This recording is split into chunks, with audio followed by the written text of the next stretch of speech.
A show that tackles the big issues affecting the BVI and the rest of the Caribbean.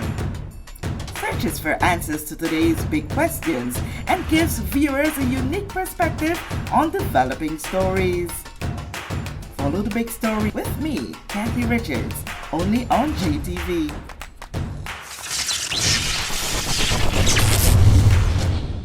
This is The Big Story. I'm Kathy Richards. I want to thank you so much for joining us for this edition, and we're continuing this course with persons who have put themselves to contest the general election of 2023. In studio with me, no stranger to the set of The Big Story, Mr. Lesmore Smith. Mr. Smith, it's a pleasure to have you again.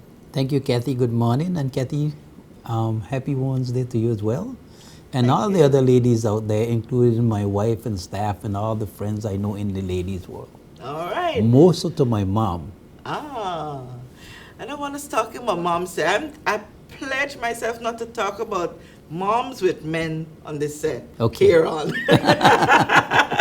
Thank you, Kathy. But what we know for sure, we're talking about a race. Yes. This time it's not the horse racing. No, Kathy. It's not the horse racing. You are putting yourself forward to contest a seat at the general elections of this territory. Tell us where and why. Kathy, to you listening audience, you know me, no stranger, Lesmore Smith, top priority security. As you know, Kathy, 4 years ago, I've joined the PVIM, and I put myself out there as an at-large candidate, which I contested the seat as. Was unsuccessful, but I thank the 1,000+ voters that had the faith in me within 3 months to give me that courage and vote that amount. And I applaud myself and those persons for that opportunity. It shows me that somewhere somebody cares. I'm here today again asking their support. Unfortunately, not with the PVIM, and that's for no personal reason, but things, family, friends, we move on. The relationships remain the same. But I'm here back at large as a candidate, hoping to this time around succeed in the general election. Lesmore Smith. Who is Lesmore Smith?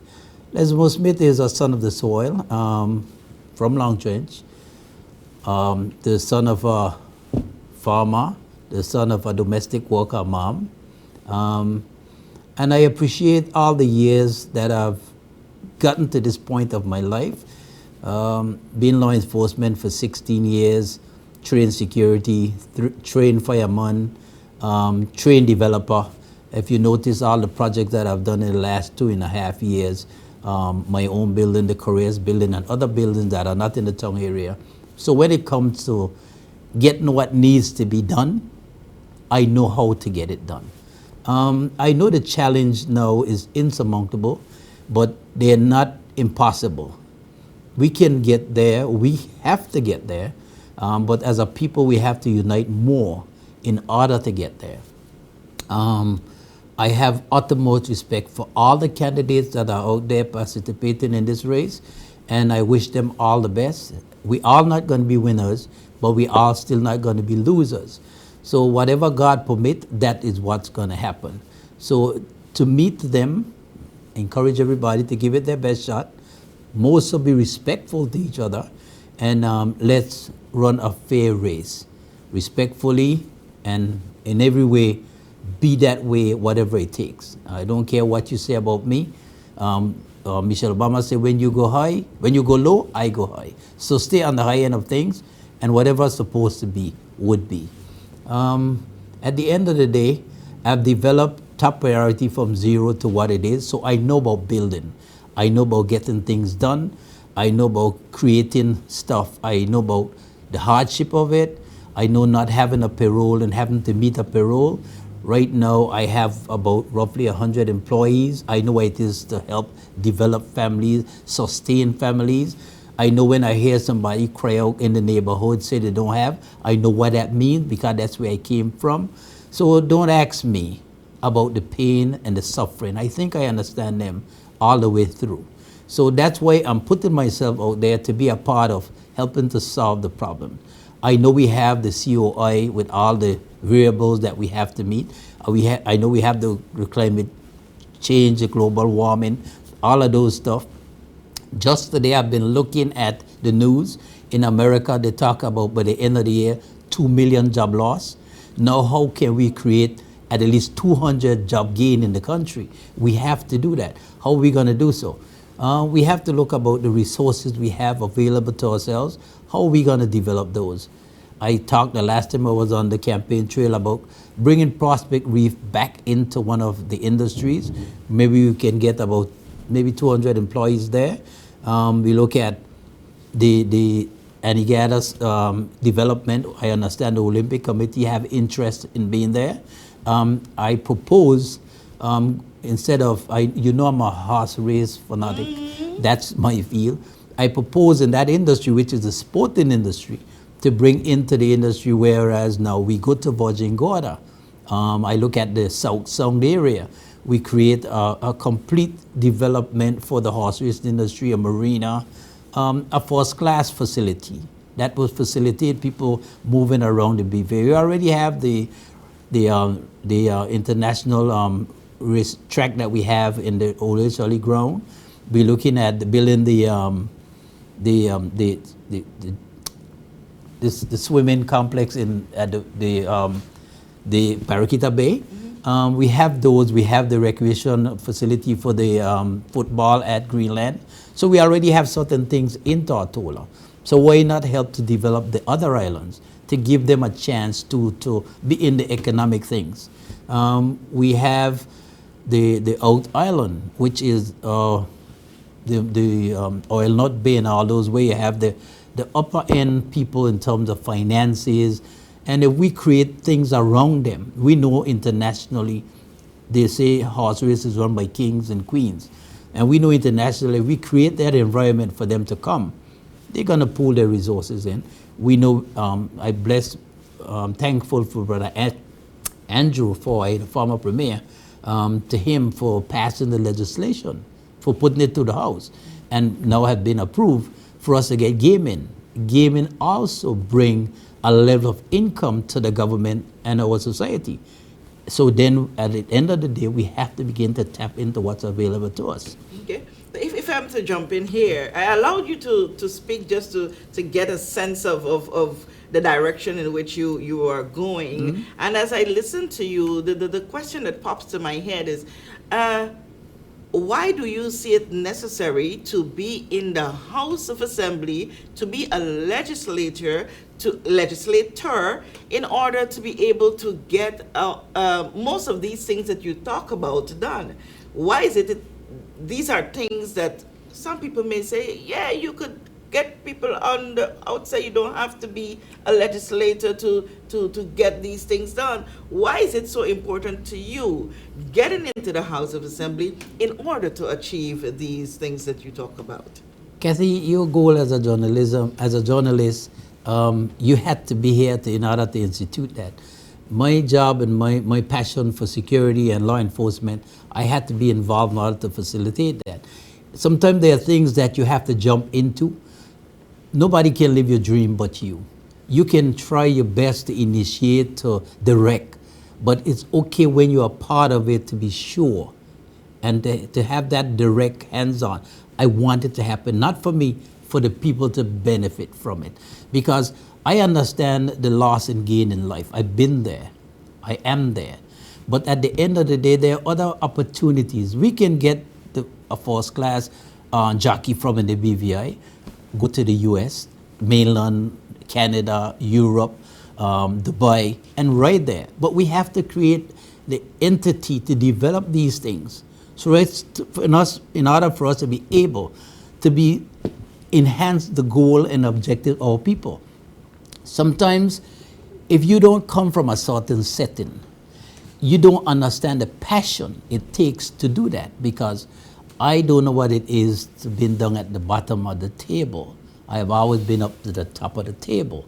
So when you hear the guy at the bottom of the table crying, I'm hearing him, but I'm sure... You don't understand his tears. Right. So then at the end of the day, because that's where I came from, a lot of people look at me and don't understand really who I am.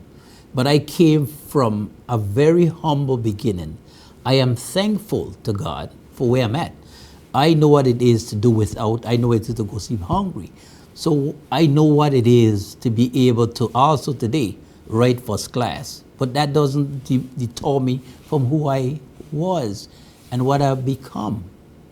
I still have to remain the person, because if I don't do that, then I won't remember to throw back the lifeline for the other person. And I want to always to be able to have the lifeline throwing backwards, not forward. The guy up front already, he have to throw for me to hold so I can throw for the other guy to hold. So I want to be able to continue sending the lifeline backwards and creating opportunities for everybody to come up the stream. You've been on the ground. You're a flat footer. Most of us would want to call you that. You interact daily with people, and you understand the circumstances that would have led to persons being in the situations that they are. Mm-hmm. How do you see yourself as a legislator impacting positively the livelihoods of people? Kathy, I see that because at the end of the day, from being in the House of Assembly, when you look at what the bills that are passed, 90% of the time, the people even don't know what's happening, and it's not fair to them. To impact people's life, you have to have them always be a part of whatever the development is. We look back at not ensuring that they come with us. And for the last 10 or 20 years, this country has been growing, but it haven't taken the people with them. They left everybody. The less fortunate always get left behind. Explain that a little more for me. The thing about it is, if you look back, most of the time, you look at the life of some people, where they've been and where they still is, and you ask yourself, well, what happened? But then when you look up the road, the other guy is full speed ahead going. But then when you ask, what did you do to help them? Nothing was done. You didn't care how they survived. You don't care how they manage. Okay, it's about me. We need to stop the issues about me. It has to be more about us. Because as I said to somebody the other day, from my law enforcement and security background, and the study that I've done in security after leaving law enforcement, you have to be more proactive. And the proactive situation dictates that if you don't look back, they're going to haunt you in the very near future. Not too far from now, very near future.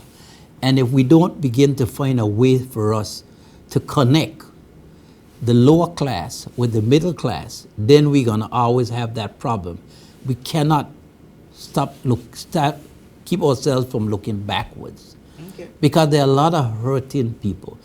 Like me, I grew up with a single mom. I know what it's like for 8 of us to have to share one bowl to make it happen. And there's a lot of single moms in this country that don't even have a bowl, but none of us cares to find that out. We thinking it's okay, but it's not okay. It's not business as usual. The 2017 hurricane has devastated us. The pandemic has further devastated us. But people think it's okay. How can it be when there were so many job losses? How can it be okay when nothing else changed since then? Okay, so it can't be okay. So we need to begin to look back. And from where I sit, I will always be looking back. I don't care how far up the chain I go. I always looking back. I have donated every single day.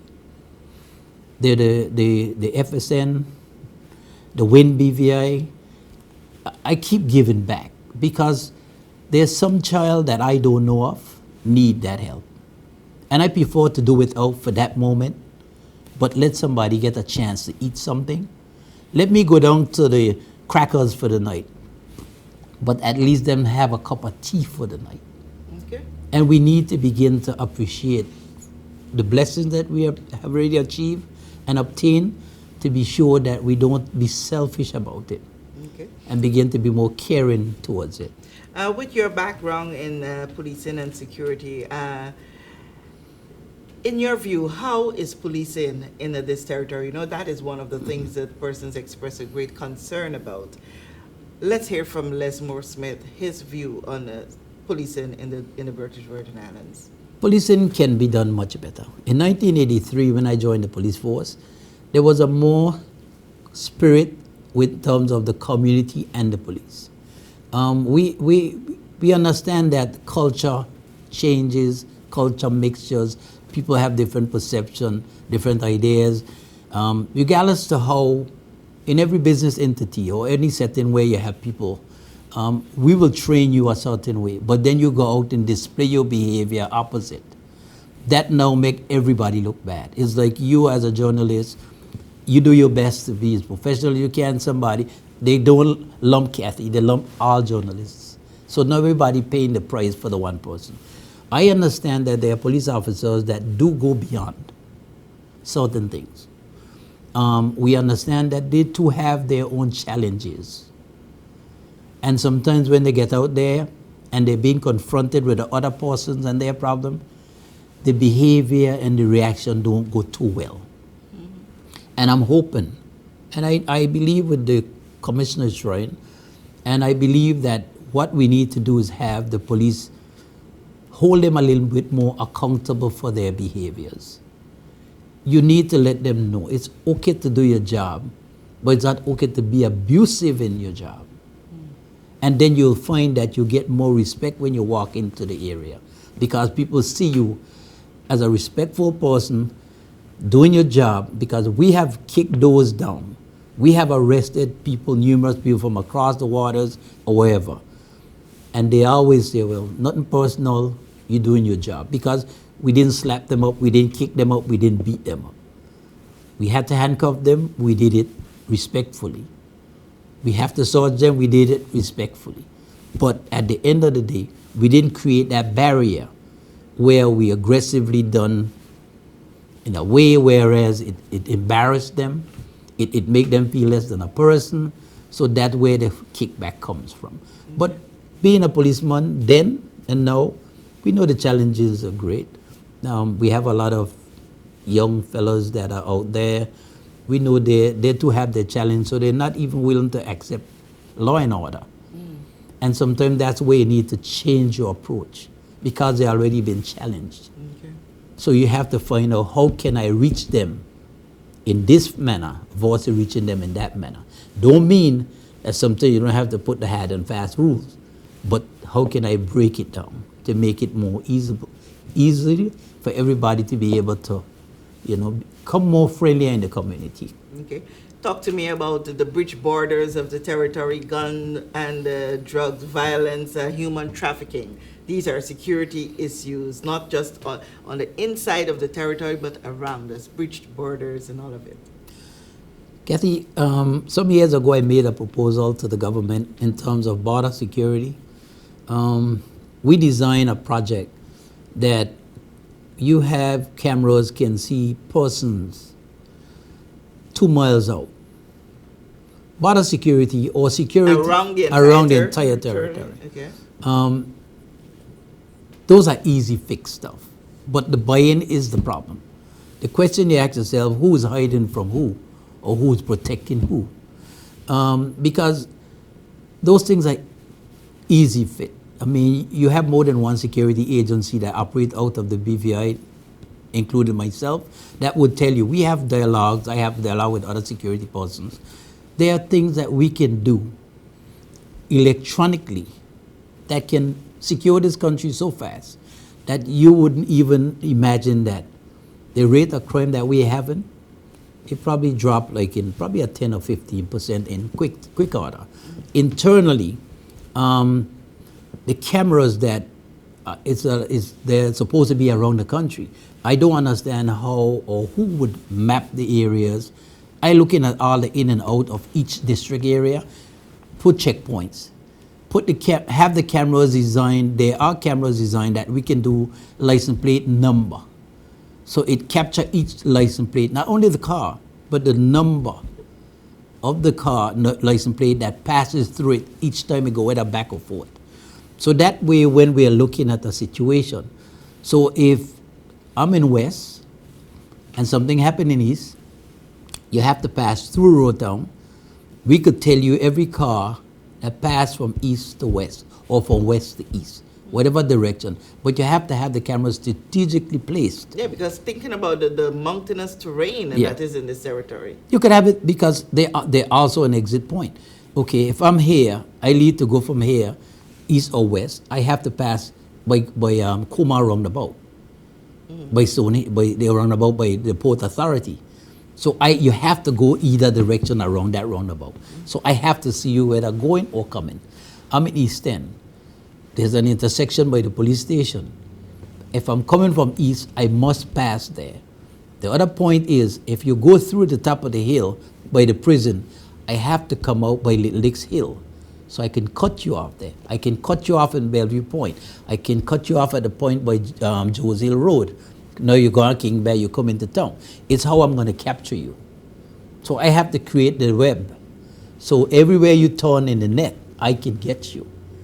But you have to strategically plan and plan. You can't just put things up because you want to randomly put things up.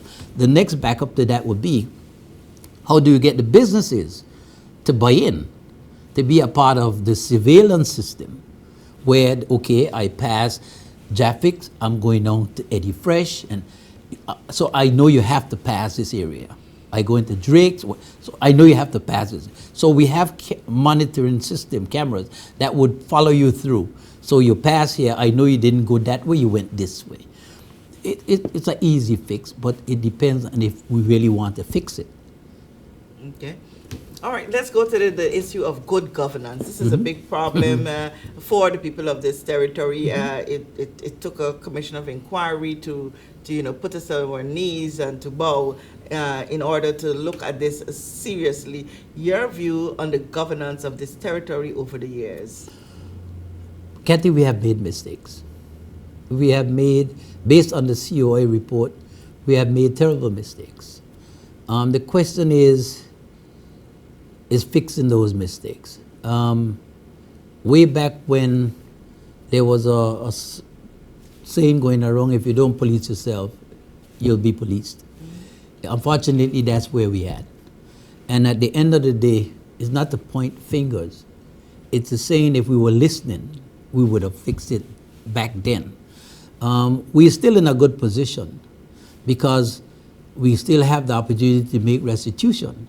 And I'm hoping we could get them done as fast as possible. Now, at the same time, in making those restitution, the part that is killing us is that our local affairs is getting thrown under the bus in terms of we are not being able to take care of the things that are affecting our people still.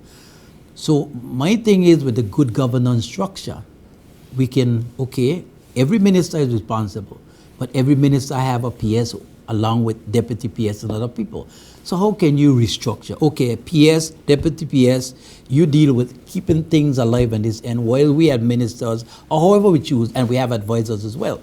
However we choose, we set the structure, whereas we still coming in compliance with the COI, with all their requirements, but we are still not leaving the people and our affairs unattended.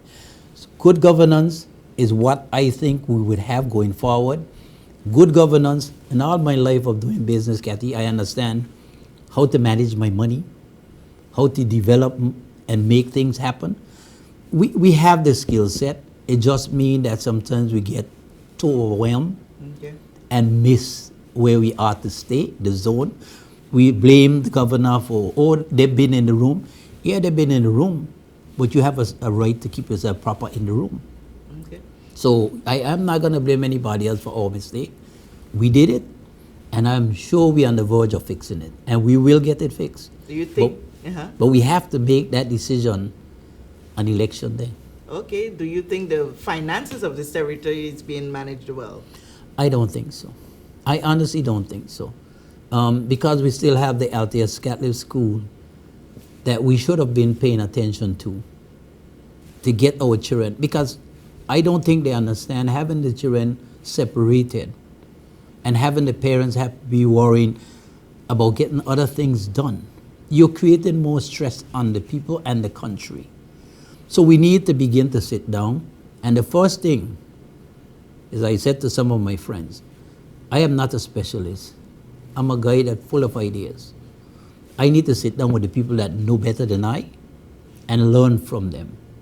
I cannot go in as a security expert and ask the accountant to do my job. I can't do his.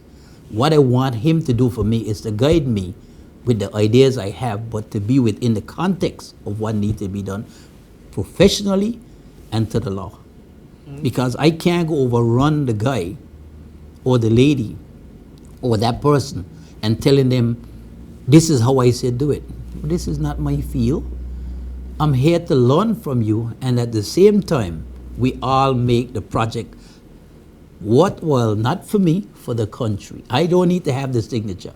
The country needs to have the benefit, and that's how I feel. Awesome. As we come down to the bottom of it, that big question that everyone wants to hear the direct answer from Lesmore Smith from is, why am I not running with the Progressive Virgin Islands Movement Party? Kathy, it's a good question. Why I'm not running with the Progressive Virgin Islands Party? As I said earlier, in every relationship, there's always sometimes misunderstanding. Don't mean it's a fallout. Misunderstanding. And if the misunderstanding going to create a fallout, you would say, okay, I'll take the time out, but I'll still maintain the journey where I've pledged to go, to be able to serve the people that I've pledged to serve, that have lent me their support, and I'm here now to give it back to them. And if they think that I'm still worthy of their support and their good wishes, election day they would tell me that. And whichever side of the coin that falls, whoever falls on the other side of the coin, I'm intended as a person, as an individual, to work together for the betterment of this country. It's not a one-man show. It's about all of us. It's either we're going to survive or we are going to suffer. So you're running as an independent candidate at large? Yes. Yeah, but you're running independently? Yes, ma'am. And should things go the way where the Progressive Virgin Islands Party, at the end of election, things work out that, yes, Lesmore would have won, but one of the PVIM candidates would not have won an at-large seat, would you put yourself back with the PVIM? Like any other party in this country, I would. Because at the end of the day, the people have made a choice, their choice. They choose who they think is best to lead them.